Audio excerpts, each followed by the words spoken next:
ఛత్రపతి శివాజీ మహారాజ్ తనయుడు సంభాజీ మహారాజ్ జీవిత చరిత్ర ఆధారంగా రూపొందించిన చావా సినిమా గత వారం ప్రేక్షకుల ముందుకు వచ్చింది. మొదటి రోజు మొదటి ఆటకు అంతంత మాత్రంగానే వసూలు నమోదయ్యాయి.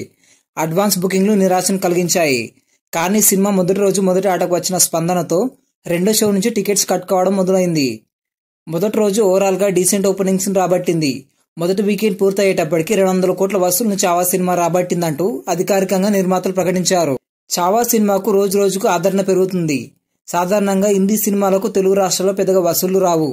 కానీ చావా సినిమాకు హిందీ వర్షన్ అయినా చూసేందుకు రెడీ అంటూ థియేటర్లకు జనాలు పరుగులు తీస్తున్నారు. మొదటి 2 రోజులు తెలుగు రాష్ట్రాల్లో పెద్దగా వసూళ్లు రాలేదు. ఆ తర్వాత నుంచి భారీ వసూళ్లు నమోదవుతున్నాయి.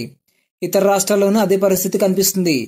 చావా సినిమా మొదటి వారం రన్ పూర్తి అంతా ఊహించినట్టుగానే మొదటి వారం రోజుల్లో ఈ సినిమా 300 కోట్లకు పైగా వసూలు రాబట్టి సంచలన విజయ దిశగా దూసుకుపోతుంది. చిత్ర యూనిట్ సభ్యులు అధికారికంగా ప్రకటించిన దాని ప్రకారం మొదటి వారం పూర్తయ్యేసరికి సినిమాకు 310 కోట్ల వసూలు నమోదయ్యాయి.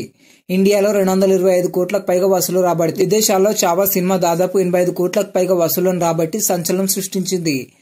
తక్కువ సమయంలోనే ఈ స్థాయి వసూలు రావడంతో సెకండ్ వీకెండ్ పూర్తయ్యేసరికి చావా 400 కోట్ల నుంచి 500 కోట్ల మధ్యలో వసూలు రాబట్టే అవకాశాలు పుష్కలంగా ఉన్నాయి.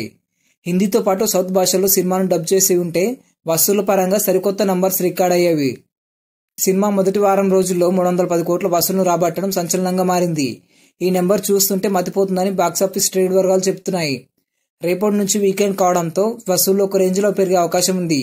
బుక్ మై షోలో గంటకు 30,000 నుంచి 50,000 టికెట్లు అమ్ముడుపోతున్నాయి. ఈ స్థాయిలో ఈ మధ్య కాలంలో బాలీవుడ్ సినిమాలకు ఇలాంటి వసూలు నమోదు కాలేదు. టికెట్లు కూడా బుక్ అవ్వలేదు. లాంగ్ రన్ లో చావా సినిమా 1000 కోట్లు సాధించడం ఖాయం అంటూ చాలా బలంగా బాక్సాఫీస్ వర్గాలు చెబుతున్నాయి. అది సాధ్యం కావాలంటే సెకండ్ వీకెండ్ పూర్తయ్యేసరికి చావా సినిమా 500 కోట్ల వసూలు నమోదు చేయాల్సి ఉంటుంది. మరి చావా ఈ మ్యాజిక్ నెంబర్ని టచ్ చేస్తుందో లేదో కామెంట్ చేయండి.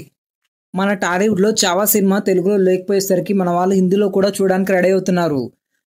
ముఖ్యంగా కొన్ని చోట్ల పిల్లలకు స్పెషల్ షోలు వేసి మరీ సినిమా చూపిస్తున్నారు. ఈ సినిమా రిలీజ్ అయిన ప్రతి థియేటర్ కూడా సంభాజీ మహారాజ్ అలాగే శివాజీ మహారాజ్ నామస్మరణతో మారుమోగిపోతుంది. ప్రతి ఒక్కరూ గొంతు చించుకొని మరీ అరుస్తున్నారు. ఈ సినిమాలో ముఖ్యంగా లాస్ట్ 30 నిమిషాల క్లైమాక్స్ అందరినీ కంటతడి పెట్టించేలా ఉంటాయి. సంభాజీ మహారాజ్ని ఎన్ని విధాలుగా చిత్రహింసలు పెట్టారు అనేది క్లియర్ గా చూపించారు. ఈ సినిమాని ఇండియాలోని ప్రతి లాంగ్వేజ్ లో రిలీజ్ చేయాలని చాలా మంది రిక్వెస్ట్ పోస్టులు పెడుతున్నారు. మన చరిత్రను ఈ విధంగానైనా తెలుసుకునివ్వండి అని చాలా మంది ఎమోషనల్ అవుతున్నారు. మరి లాంగ్ రన్ లో చావా సినిమా ఎంత వసూలు చేస్తుందో కామెంట్ చేయండి.